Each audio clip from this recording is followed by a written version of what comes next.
Bonjour à toutes et à tous et bienvenue. Je m'apprêtais à faire une vidéo, un petit mini tutoriel sur Windows cette fois-ci et j'ai constaté au lancement un écran noir sur OBS. Je vais lancer OBS pour vous montrer ce que c'est.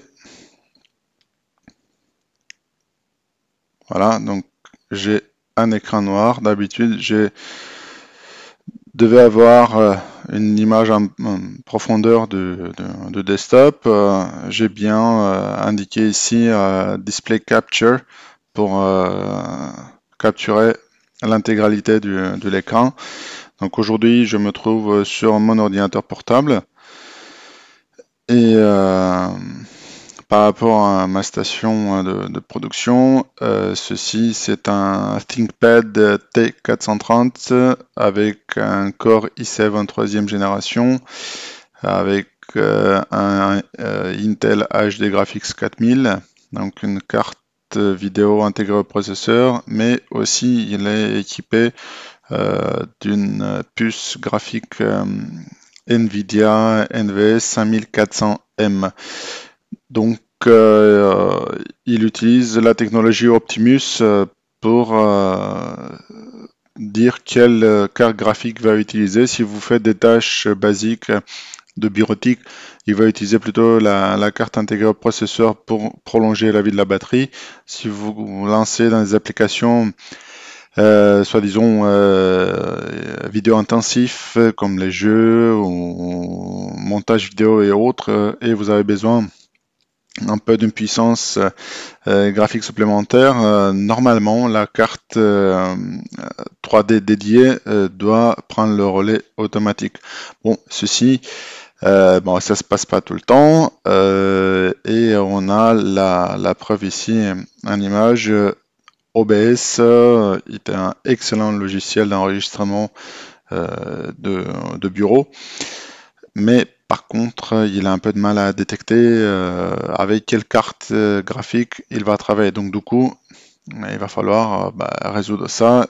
Et si on fait un clic droit sur le bureau, je vais fermer OBS pour avoir un peu plus de... Voilà. On a ici le panneau de contrôle NVIDIA. Je clique et je dois voir dans quelques instants le panneau de contrôle NVIDIA. Voilà, qui se lance en full screen. Et on a la possibilité, dans les paramètres ici, Manage 3D Settings.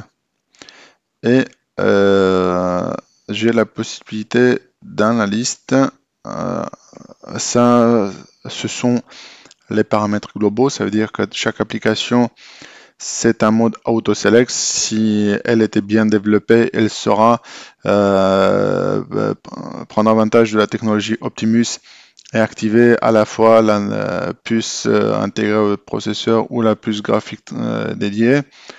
S'il n'y a pas la possibilité, on peut aussi quand même spécifier par application comment faire. Donc là, dans le cas, on a la liste, on clique dessus, et on arrive, on sélectionne l'application. On peut lui spécifier l'application. Par exemple, pour je vais Integrated Graphics. Je clique ici sur Appliquer. Ça prend un certain temps. Voilà. Donc là, il a appliqué les valeurs. Et à mon normal, maintenant, quand je démarre OBS, OBS devait en théorie marcher. Mais non. Bon, quoi faire dans ce cas-là? Bon, dans ce cas-là, donc il faut aller vraiment spécifier dans Windows directement dans les paramètres système Windows, vraiment le moteur graphique que l'application doit utiliser. Et pour ce faire, donc ceci, ça sert à rien. Donc on va prendre pareil, Using Global Settings. Je reviens à l'état d'avant. J'applique. Maintenant que c'est appliqué, bon, je vais fermer. Et je vais revenir ici sur le menu bouton Start. Je fais un clic droit. J'arrive, je choisis Système. Et dans Système, j'ai tapé Graphic Settings. Voilà. Et je le sélectionne ici. Desktop App. Et je clique sur Browse. Et là, je vais chercher moi-même l'application. Bien sûr, l'application se trouve dans Windows, Program Files. Non, donc c'est sur la partition Système. Dans le répertoire Program Files, je vais chercher OBS Studio. OBS Studio, bin, 64 bits. Et là, j'ai OBS 64.exe. Et j'ajoute l'application. Et là, j'ai un bouton qui s'appelle Options, où j'ai la possibilité, dans ce cas-là, de dire quel profil va utiliser pour cette application-là. Et je vais dire Power Saving, donc utiliser la puce intégrée au processeur, parce que je n'ai pas des présentations extraordinaires à faire avec des jeux 3D et autres. Donc c'est juste de la bureautique. Je sauvegarde. Voilà. Hop, et je ferme. Et maintenant, l'application, en théorie, devrait OBS se lancer. Et voilà. Donc aujourd'hui, avec ce paramétrage, la OBS marche. Donc c'est comme ça. Si vous souhaitez en fait faire des captures pour les jeux vidéo, il faut dans ce cas-là changer sur la puce tout le blabla que vous allez le faire avant. Vous le faites en deux parties, vous faites les blabla et tout, et vous le faites avec la puce intégrée au processeur. Et ensuite, vous changez le profil quand vous lancez le jeu et vous passez sur la puce dédiée. Comme ça, OBS va pouvoir enregistrer correctement la capture de jeu vidéo.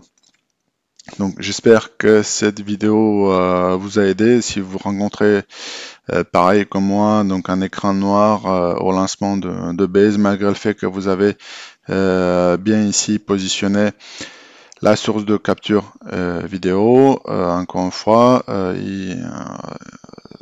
ma machine a une puce Nvidia en plus de la puce Intel. C'est un ordinateur portable et la technologie Optimus en fait permet à l'application de changer en fonction de l'utilisation entre la puce intégrée au processeur et la puce graphique dédiée. Donc si vous avez aimé cette vidéo, n'hésitez pas de mettre une grosse pouce bleu. Abonnez-vous si ce n'est pas fait. Faites taper la cloche pour que vous soyez notifié lors de mes prochaines mises en ligne.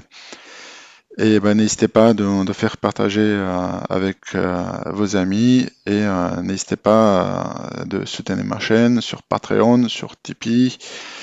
Moi je vous remercie et je vous dis à très bientôt.